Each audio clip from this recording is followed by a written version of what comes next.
భరత శత్రుఘ్నులు మేనమామ గారింటికి వెళ్ళిపోయినా రామలక్ష్మణులు దగ్గర ఉంటాడు. రామలక్ష్మణులు 14 ఏళ్ళు అరణ్యవాసానికి వెళ్ళిపోతున్నానంటే వారం రోజుల్లో చచ్చిపోతాడు.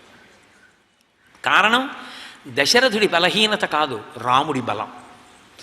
రాముడు అంతటి గుణవంతుడు. అసలు రామాయణం ప్రారంభమే ఎక్కడ కదండి. వాల్మీకి మహర్షి నారద మహర్షిని అడిగిందే అది. కోన్వస్మిన్ సాంప్రదం లోకే గుణవాన్ కస్య వీర్యవాన్ ధర్మజ్ఞశ్చ కృతజ్ఞశ్చ సత్యవాక్యో దృఢవ్రత చారిత్రేణ చ కో యుక్తః సర్వభూతేషు కోహితః విద్వాన్ కః కస్సమర్థశ్చ కస్యైక ప్రియదర్శనః ఆత్మవాన్ కో జితక్రోధో ద్యుతిమాన్ కో నరసూయకః కస్య బిభ్యతి దేవాశ్చ జాతరోషస్య సంయుగే అని అడిగాడు. ఈ 16 గుణములున్న నరుడెక్కడున్నాడని అడిగాడు. మరి అటువంటి గుణములు కలిగినటువంటి వాడు రామో రతికర పితుః బభూవా ప్రియదర్శన.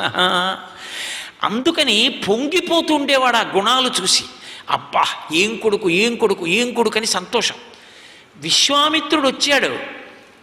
ఎక్కడ ఏ కారణానికి తన పిల్లలు ఎక్కడ ఆయన కోపానికి పాత్రులవుతారో, తనకే ఉపద్రవం వస్తుందో, ఏమంటాడో కడుపులో అనవసరపు బెంగ. ఆయనది ఆ స్థాయి కాదు. మహాత్ముడు విశ్వామిత్రుడు అంటే. విశ్వామిత్రుడు గురించి 1 గంట మాట్లాడుకుంటే వర్షం పడుతుంది. అటువంటి విశ్వామిత్ర మహర్షి బ్రహ్మర్షి. ఆయన ఎందుకు అలా ప్రవర్తిస్తాడు? కానీ దశరథుడి పుత్రవ్యామోహం అటువంటిది. కానీ మరి దశరథుడి కళ్ళజోడ పెట్టుకు చూసినప్పుడు దశరథుడి తండ్రితనానికి ఉన్నటువంటి మర్యాద, ప్రేమ అటువంటివి. ఆ ప్రేమ విస్ఫోటనం ఆయన అలా చేసేసింది. పరిగెత్తుకుంటూ వెళ్ళాడు, కాళ్ళు కడిగాడు, తీసుకొచ్చాడు, కూర్చోబెట్టాడు. ఒక్క మాట విశ్వామిత్రుడు మాట్లాడలేదు, తనే మాట్లాడేస్తున్నాడు అంతే. కంచమే పరమం కామం కరోమి కిముహర్షితః అద్యమే సఫలం జన్మ జీవితంచ సుజీవితం అన్నాడు. అబ్బా ఏం అదృష్టమయ్యా విశ్వామిత్ర మహర్షి, నువ్వు వచ్చావు, నీకేం కావాలి చెప్పి ఇచ్చేస్తాను. అడిగాడా ఏమైనా విశ్వామిత్రుడు?